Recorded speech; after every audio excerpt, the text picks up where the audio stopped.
Je pense que je m'en souviendrai à vie. Longtemps. Et c'est arrivé, quoi. C'est pour de vrai. Petite interview. Anecdote spirituelle.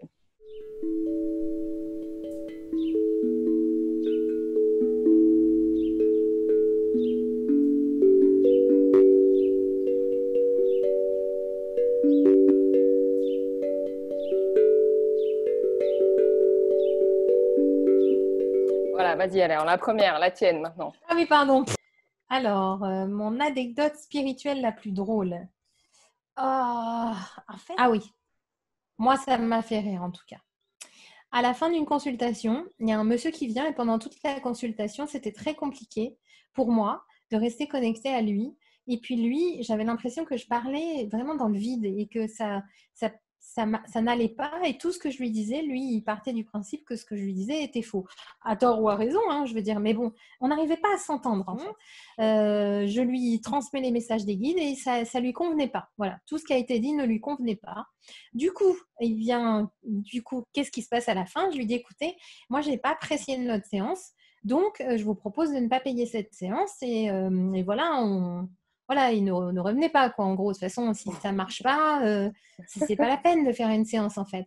Et lui, il me dit, mais bien sûr que je vais payer la séance, parce que quand on va au restaurant et que c'est dégueulasse, eh ben, on paye quand même l'addition. Et il n'est pas revenu? Alors, je suis le resto dégueu, c'est moi. Et donc, Le resto du moi, cœur. j'en Le pouvais. resto du cœur, parce que tu l'offrais, carrément. Non, puisqu'il l'a payé quand même. Il Ah, il a a voulu payé. payer puisque c'était le resto de dégueu. Donc, du coup, ok. Sympa. Moi, ça m'a fait beaucoup rire. Et un an après, ding dong, qui je vois? Le même. Je fais, bah. Il dit, vous vous rappelez de moi? Je dis, bah oui, le resto dégueu, je m'en rappelle, oui. Et il me dit, oui, je viens vous voir parce qu'en fait, tout ce que vous m'avez dit, c'était juste. Mais peut-être que je n'étais pas prêt à l'entendre. Et puis, je l'ai revu une autre fois. Il est venu en conférence à Paris. Et il me dit, vous vous rappelez de moi? Je fais, bah oui, toujours. Je Je pense que je pense m'en que je m'en souviendrai à vie. rappellerai longtemps. Le resto dégueu, je vais m'en rappeler. Mais Ah comment non, mais dire, comme moi, quoi ça m'a c'était mal fait parti. plaisir. Enfin, c'était drôle, quoi. Vraiment drôle parce que il a été spontané et vrai. Et moi, j'aime bien les trucs un peu qui vont m'étonner, en fait. Et ça m'a étonné d'avoir cette remarque-là, quoi. Voilà. Et lui, ça l'a fait rire ou pas? Toi, ça t'a fait rire, mais lui, ça l'a fait rire. Ah non, lui, il était fâché, hein. Non, non, il était En fâché. plus, il était envoyé de la part d'une de mes clientes que je connais depuis longtemps, qui vient régulièrement, avec qui je m'entends quand même bien. Et c'est un de ses collègues de travail. Et elle m'a appelé le lendemain. Elle était dans un état. Elle me dit, Sorine, je suis désolée. Mais qu'est-ce que j'ai fait? J'aurais jamais dû lui conseiller. Il est véhément, il n'arrête pas de dire que c'était n'importe quoi. Je suis sûre qu'avec son caractère, il vous a fait passer un mauvais moment. Je suis désolée. Et je lui dis, c'est pas grave, ça arrive, on n'est pas obligé d'être satisfait, c'est pas grave. Voilà. Non, mais comme quoi, t'as bien fait de le dire. Parce que t'aurais pu ne rien dire, arrêter en disant bon, je le vis mal, ça s'est mal passé, etc. Et finalement de dire bon, écoutez, en fait, ça s'est pas bien passé. Ça a retourné la situation pour que ça finisse drôle, quoi. Bah, oui, en tout cas, j'aurais pas eu le bénéfice de cette jolie expression quand on est au resto que c'est pas bon, on paye quand même. Donc, j'aurais C'est pas pas eu faux. Ceci dit, c'est pas faux. c'est vrai, non, Voilà, mais donc moi je trouve ça drôle. Peut-être que tout le monde ne trouvera pas que c'est une anecdote drôle, mais pour moi, c'est vraiment drôle. mais tu ris souvent dans ce que Euh, tu fais ou pas? Non, non, non, pas souvent. Non, c'est vrai. Ah tiens, il y a peut-être autre chose. Tu vois, moi, les anecdotes, elles viennent plus en parlant. En fait, une fois, je me connecte encore un monsieur, tiens. Pourtant, c'est pas la majorité de ma clientèle, mais c'est rigolo. Là, j'ai des exemples, c'est deux hommes.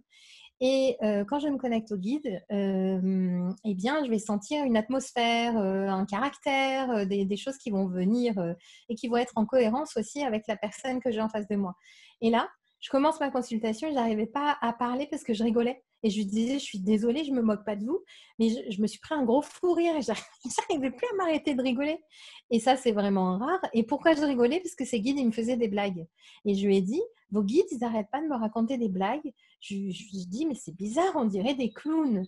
Et lui, et je lui ai dit, enfin, quand j'arrivais à parler, parce que je rigolais tellement que c'était compliqué de parler, et à un moment donné, je lui dis, est-ce que vous comprenez? Parce que moi, je n'ai pas l'habitude. Et il me dit, oui, c'est mon métier, je suis clown professionnel. Ah. Ouais, donc c'était une info. En fait, c'était une info qu'il te Du donnait. coup, on s'est marré toute la séance.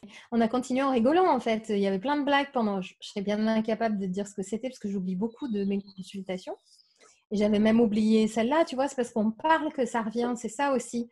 La difficulté pour moi, c'est que après mes séances, je me déconnecte. Donc, du coup, c'est difficile là d'essayer de me connecter à quelque chose. Il faut que ça vienne à moi, en fait. Et donc, ça veut dire quand on dit que nos guides nous ressemblent réellement, quoi. Mhm. Si on est quelqu'un de drôle, on a des guides drôles. Si on est... Ouais. Ou parfois, j'ai des guides qui peuvent faire un peu des marques d'ironie ou de la taquinerie, je pourrais dire, hein, quelque chose comme ça. Non, je Donc, disais ça veut souvent, dire... les personnes qui viennent en consultation, elles vont reconnaître leur guide parce qu'elles vont reconnaître quelque chose de familier. Et donc, ça veut dire que si tu te connectes au guide avant même que la personne arrive, tu as déjà une indication de comment va être la personne? Donc, comment va être la séance? Pas la La personne, séance. mais je sais un peu si la séance, elle va, le niveau de légèreté de la séance, comment moi je dois me préparer pour être en forme pour accueillir la séance, en fait. Et les guides entre eux, ils se marrent ou pas? Parce que du coup, Je sais pas. il y a tes guides qui entendent ce qu'ils disent les autres. Ah non, c'est une très bonne question, mais je me pose pas la question comme ça parce que je suis pas connectée à mes guides pendant la consultation, enfin, ou d'une manière très très légère, mais je suis connectée aux guides des autres. Donc, il n'y a pas vraiment de communication entre mes guides et ceux des autres. C'est pas utile en fait, puisque je me connecte directement aux autres. Ok. Bon, moi, je me souviens aussi d'une... je sais pas ce qui s'était passé cette fois-là, et je me souviens que je t'ai pas posé la question, mais tu m'avais raconté, je crois que tu avais fait un stage de purification de lieux. Tu m'avais raconté qu'avec Perle, vous étiez arrivé morte de rire, que vous n'arriviez plus à le faire, quoi. Oui, on a eu un gros fou rire. Ça, c'est un gros stage de purification de lieux. Mais en fait, on a rigolé parce qu'à un moment donné, Perle, elle a eu peur. Et que moi, Perle, elle ait peur d'un truc dans une purification de lieux, ça m'a fait rire. Et puis, bon, avec Perle, on rigole beaucoup. Donc, en fait, on était dans une pièce, c'était en fin de journée. Donc, tous les stagiaires étaient redescendus au rez-de-chaussée. Ils sont mis dans le salon, devant le Mmh. feu de cheminée pour se détendre un peu de tout le nettoyage qu'il y avait eu, de tout ce que ça leur avait fait, etc. Du coup, c'est un peu dur à expliquer. Donc, imaginons que Perle, bon, c'était là à la place de ma main, tac, ici, et moi en face d'elle. Donc, on discute et moi, à côté d'elle, je vois une femme défunte. En plus, elle était dans un état, c'était pas joli à voir. Donc, elle était en mode film d'horreur effrayant. Et derrière moi, il y avait une fenêtre et il commençait à faire nuit. Donc, ce qui fait que Perle, elle s'est vue elle-même dans le reflet. Et en plus, elle a vu cette dame en mode film d'horreur qui était juste à côté. Et du coup, elle s'est mise à crier. Mais... Et je lui ai dit, mais t'arrives quoi? Et elle me dit, ah, mais t'as vu la femme qui est à côté? Je dis, bah oui, ça fait 5 minutes qu'on discute, 5 minutes qu'elle est là, quoi. Et elle l'avait pas vue. Et elle se met à crier. Et puis au rez-de-chaussée, les stagiaires, ils étaient figés en se disant, finesse, si les profs, elles crient, c'est qu'il y a un gros problème. Mais nous, on n'en pouvait plus de rire. Voilà, puisqu'on aime bien, on aime bien l'autodérision aussi avec Perle. Puis moi, j'aime bien.